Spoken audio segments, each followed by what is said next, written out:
ఏమన్నా ఒక apartment కట్టాలనుకున్నప్పుడు engineer plan చేస్తాడు. దాని డిజైన్ ముందుగా ఇంజనీర్ మధ్యలో ఉంటుంది. కొన్ని నెలలు కష్టపడి ఒక అందమైన డిజైన్ తయారు చేస్తాడు. ఆ డిజైన్ ముందుగా ఫ్లెక్సీ వేస్తారు చూడండి.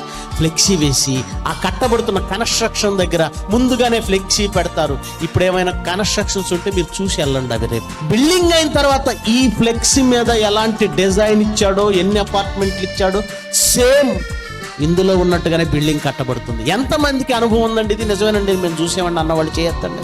అంటే కట్టక ముందే కట్టడానికి అవసరమైన డిజైన్ ముందుగానే ఇంజనీర్ సిద్ధం చేసుకున్నాడు. చాలా ఇది బాగుంది. కానీ ఈ డిజైను మన దేహంలో ఉన్న కణములలోని జన్యువులలో మన ఆకారం ఎలా ఉండాలో ముందుగా డిజైన్ చేయబడిందా? ఎస్, దానిలో ప్రోగ్రామ్ ఇన్స్టాల్ చేయబడింది. ప్రోగ్రామ్ ఇన్స్టాల్ ఎవరు చేశారు? సాఫ్ట్వేర్ ఇంజనీర్లు ఎవరు? ఆ డిజైనర్లు ఎవరు?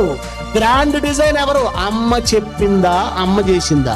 ఒక బొమ్మ రావడానికి ఇక్కడ ఒక సిస్టమ్ పనిచేస్తుంది. అమ్మ గర్భంలో నీ బొమ్మ, అది కూడా అమ్మ ఫీచర్స్ ఉండాలి కొద్దిగా. ఎందుకంటే వచ్చిన తర్వాత అమ్మ కొంచెం ముద్దు చేయాలంటే అమ్మ ఫేస్ ఉండాలి కదండి. జన్యువులలో, జీన్స్ లో ఇన్స్టాల్ చేసిన ఆ ప్రోగ్రామింగ్ ప్రకారమే తల్లి గర్భంలో ఈ రూపం వస్తుంది. ఇదంతా ఆలోచిస్తే అర్థమైందా అమ్మదా కష్టం? తల్లి గర్భంలో నువ్వు ప్రవేశించిన నాటి నుంచి ప్రతి దినము నీకు రావాల్సిన అవయవాలు వస్తున్నాయో లేదో శ్రద్ధగా 9 నెలల పాటు నువ్వేం చేసావు? మహా అయితే మల్టీవిటమిన్ టాబ్లెట్లు వేసుకుంటావు, జింక్ టాబ్లెట్లు వేసుకుంటావు, ఐరన్ టాబ్లెట్లు వేసుకుంటావు.